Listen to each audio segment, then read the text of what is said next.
नमस्कार मित्रों, जैसे कि हम सभी जानते हैं कि शत्रुघ्न जी माता सुमित्रा और दशरथ जी के पुत्र हैं तथा श्री राम के सबसे छोटे और लक्ष्मण जी के जुड़वा भाई हैं।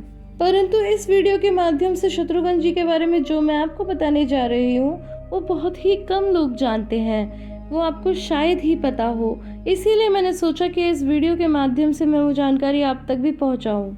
मित्रों, जैसे कि हम जानते हैं कि प्रभु श्री राम श्री हरि के अवतार हैं और लक्ष्मण जी शेषनाग के अवतार हैं। अब प्रश्न ये उठता है, तो फिर शत्रुघ्न जी किसके अवतार हैं? शत्रुघ्न जी शंख के अवतार हैं। इस प्रकार जिस शैया पर श्री हरि विश्राम कर रहे हैं उसे शेषनाग कहते हैं, और जो चक्र उन्होंने अपनी उंगली पर धारण किया हुआ है उसे सुदर्शन कहते हैं। ठीक इसी प्रकार उनका एक शंख भी है जिसे 5 जन्य कहते हैं। शत्रुघ्न जी इसी 5 जन्य शंख का अवतार हैं। मित्रों, जिस प्रकार लक्ष्मण जी श्री राम की सेवा में सदैव तत्पर रहते थे और उनका अनुकरण करते थे, उसी प्रकार शत्रुघ्न जी भी भरत जी की सेवा में तत्पर रहते थे तथा सदैव उनका अनुकरण करते थे।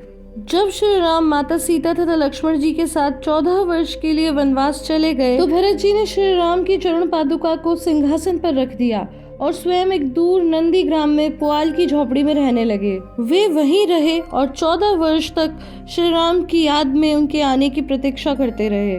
तब शत्रुघ्न जी ही थे जिन्होंने पूरा राज्य संभाला और अपने शाही कर्तव्यों को पूरा किया।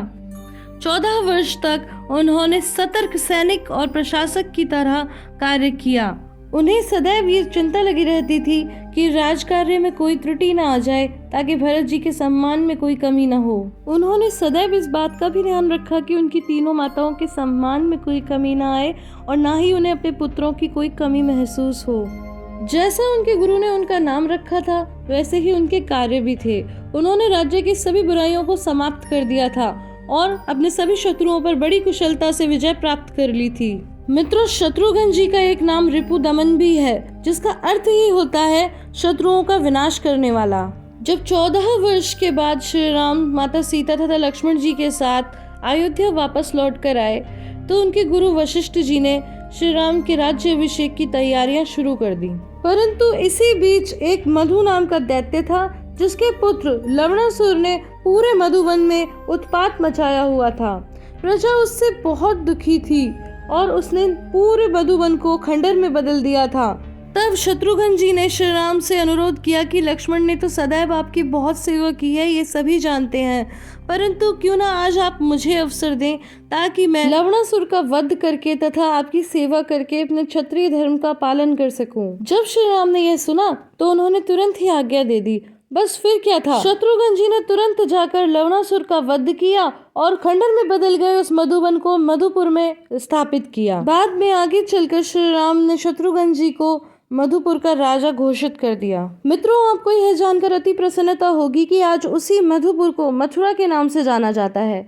तो फिर अगली बार अगर आप मथुरा जाएं तो शत्रुघ्न जी को जरूर याद कीजिएगा, क्योंकि उनकी नगरी में आकर उन्हें याद करना तो बनता है। मित्रों, इतना ही नहीं, जब श्री राम ने अश्वमेध यज्ञ का आयोजन किया तो वह कोई और नहीं बल्कि शत्रुघ्न ही थे जिन्होंने उनके घोड़े दिग्विजय का नेतृत्व किया तथा उनके यज्ञ को पूरी तरह सफल बनाया। मित्रों, शत्रुघ्न जी का विवाह जनक जी के छोटे भाई कुशध्वज की बेटी से हुआ था।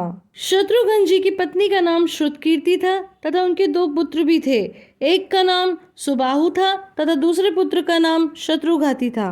मित्रों, यदि ये कहा जाए कि शत्रुघ्न जी अपनी अच्छाइयों और बड़प्पन में श्री राम और भरत जी के समान ही थे तो जरा भी अतिशयोक्ति नहीं होगी, क्योंकि उन्होंने अपनी प्रजा और राज्य का सदैव ध्यान रखा और अपने सभी बड़ों की पूरी निश्चलता और तन्मयता से सेवा की। दोस्तों, यदि आपको हमारी वीडियो पसंद आई हो तो आप अपने विचार कमेंट बॉक्स में जरूर व्यक्त करें और इसके साथ ही लाइक, शेयर और सब्सक्राइब करना ना भूलें।